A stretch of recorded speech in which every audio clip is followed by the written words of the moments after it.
took early retirement in December after being suspended for an undisclosed matter. His departure amid controversy was the last move for a chief who left a trail of questions.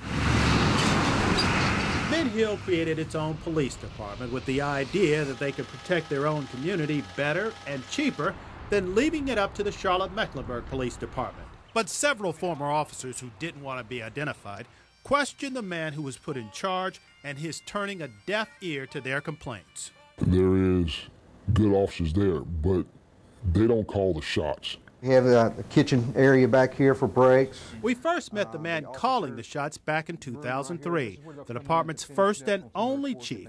Officers tell us Brian Barnhart mismanaged the department. It just calls into question the entire practices of the police department. The former Assistant U.S. Attorney Kathleen Nicolaides is referring to are these photographs WCNC obtained from a source who claims they show the Mid-Hill Police Department's break room and its refrigerator. It was a joke. You can't be serious. It's almost like kids. Inside, next to the salad dressing and by the cheese, is an evidence collection box marked sexual assault kit. That kind of evidence needs to be refrigerated. It also needs to be locked up. Kept as it was in the fashion that I saw.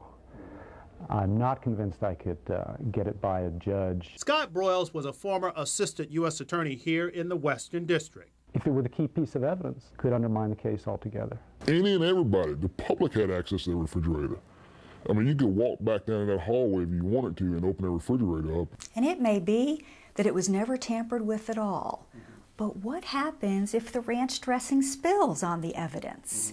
How does counsel explain that to the jury? Even after the chief was made aware of the problem, officers say this is the way the department kept its refrigerated evidence while Barnhart was in charge. Sources tell us the chief did not address the refrigerator issue even after he was made aware of it. But the chief, who contacted us via email, said he had never heard of evidence being handled this way.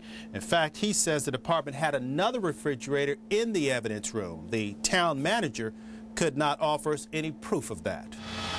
The town manager would not comment on another questionable incident Barnhart denies being made aware of. This video from a police dashboard cam shows how officers in charge failed to secure the scene after neighbors reported a man dead in his yard.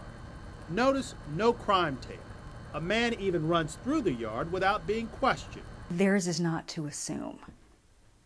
I think that's the first thing I would say. As far as we know, the man did die from natural causes. But again, to make that assumption within 2-3 minutes is just downright crazy. Oftentimes at a crime scene, you don't know all the facts once you arrive. You may have been told certain facts that may or may not prove to be true.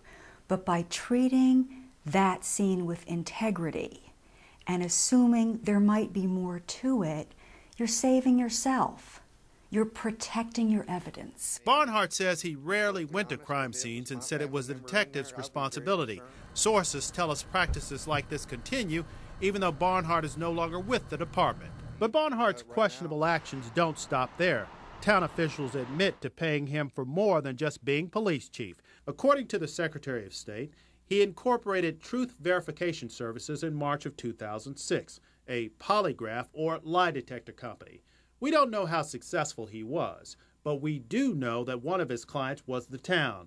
These invoices show Mid-Hill paid Barnhart's company at least $1,200 between August and October of 2006. Some attorneys and governmental experts tell us that is without question unethical and a bad business practice at best, and potentially a violation of the conflict of interest law at worst. Barnhart said the town manager gave him permission, calling it secondary employment. The town says it did not have a contract with him, that they were just trying to save money. Barnhart's new job involves training foreign police agencies. His position with the department is still vacant. Glenn Counts, Carolina's News Connection.